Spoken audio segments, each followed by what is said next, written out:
नमस्कार, लोकमत भारत की खास पेशकश में आपका स्वागत है। मैं हेमंत शर्मा अभिवादन स्वीकार करें। भरतपुर में आयोजित जाट आरक्षण हुंकार सभा उस समय राजनीतिक तनाव और नोकझोंक का केंद्र बन गई जब हनुमान बेनीवाल मंच पर मौजूद थे और नेताओं के बीच बयानबाजी शुरू हो गई। दरअसल कार्यक्रम पूरी तरह राजनीतिक अखाड़े में बदल गया। केंद्र में जाट आरक्षण की मांग को लेकर बुलाई गई इस सभा में राष्ट्रीय लोकतांत्रिक पार्टी यानी आरएलपी के राष्ट्रीय संयोजक और सांसद हनुमान बेनीवाल के तीखे भाषण के बाद माहौल अचानक गर्मा गया और मंच पर मौजूद भारतीय जनता पार्टी के विधायकों ने विरोध जताते हुए बीच सभा में ही मंच छोड़ दिया।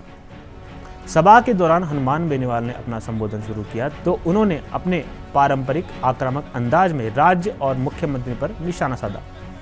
उन्होंने किसानों, जवानों, दलितों और पीड़ितों शोषित वर्गों के अधिकारों की रक्षा को लेकर जोरदार बयान दिए और कहा कि वे अपने जीवन के अंतिम क्षण तक इन वर्गों की लड़ाई लड़ेंगे और इनके हक में बोलते रहेंगे। बेनीवाल ने यह भी दोहराया कि उनकी राजनीति सत्ता प्राप्ति के लिए नहीं बल्कि वंचित और उपेक्षित वर्गों की आवाज को बुलंद करने के लिए है। हालांकि उनके भाषण के दौरान जैसे ही मुख्यमंत्री के खिलाफ टिप्पणी की गई, मंच पर मौजूद भाजपा विधायक असहज हो गए। डी कुम्हेर से विधायक शैलेंद्र सिंह और नदबई से विधायक जगत सिंह ने इस पर कड़ा विरोध जताया। विधायक जगत सिंह ने मंच पर ही खड़े होकर और हाथ जोड़कर हनुमान बेनीवाल से आग्रह किया कि वे मुख्यमंत्री के खिलाफ ऐसी टिप्पणियां न करें। यह दृश्य मंच पर मौजूद लोगों के बीच चर्चा का विषय बन गया और माहौल तनावपूर्ण हो गया। इसके बावजूद हनुमान बेनीवाल ने अपना भाषण जारी रखा और अपनी आलोचनात्मक शैली में सरकार पर हमले करते रहे। स्थिति तब और तनावपूर्ण हो गई जब भाजपा विधायकों ने इस लगातार बयानबाजी से नाराज होकर मंच से हटने का निर्णय लिया।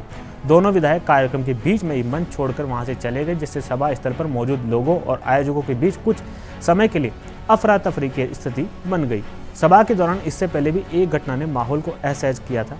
स्वागत और सम्मान समारोह के समय जाट आरक्षण संघर्ष समिति के पदाधिकारियों ने विधायक जगत सिंह से अनुरोध किया था कि वे हनुमान बेनीवाल को साफा पहनाकर और सम्मानित करें, लेकिन जैसे विधायक आगे बढ़े, हनुमान बेनीवाल ने उनके हाथों से साफा पहनने से इनकार कर दिया।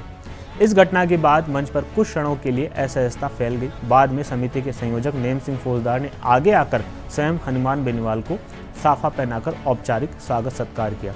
इस पूरे घटनाक्रम में सभा को केवल एक आंदोलनात्मक मंच न रखकर एक राजनीतिक टकराव के रूप में बदल दिया, जहां एक ओर हनुमान बेनीवाल ने इसे सामाजिक न्याय और आरक्षण के मुद्दों पर केंद्रित बताया, वहीं दूसरी ओर भाजपा विधायकों का विरोध और मंच छोड़कर जाना इस बात का संकेत माना जा रहा है कि राजनीतिक मतभेद अब सार्वजनिक मंचों पर और अधिक तीखे देखने को लगे हैं। सभा के बाद इस घटनाक्रम की चर्चा पूरे राजनीतिक गलियारों में तेज हो गई है और सोशल मीडिया पर भी इस हाई वोल्टेज ड्रामे को लेकर प्रतिक्रिया देखने को मिल रही है। कई लोग इसे राजनीतिक शक्ति और असहमति की अभिव्यक्ति बता रहे हैं तो कुछ इसे मंचीय मर्यादा के उल्लंघन के रूप में देख रहे हैं। कुल मिलाकर भरतपुर की यह जाट आरक्षण हुंकार सभा अपने मूल उद्देश्य से हटकर राजनीतिक बयानबाजी और टकराव का केंद्र बन गई, जिसने राज्य की राजनीति में एक बार फिर गर्माहट पैदा कर दी है और आने वाले समय में इसके राजनीतिक प्रभावों को लेकर चर्चाएं तेज हो गई है।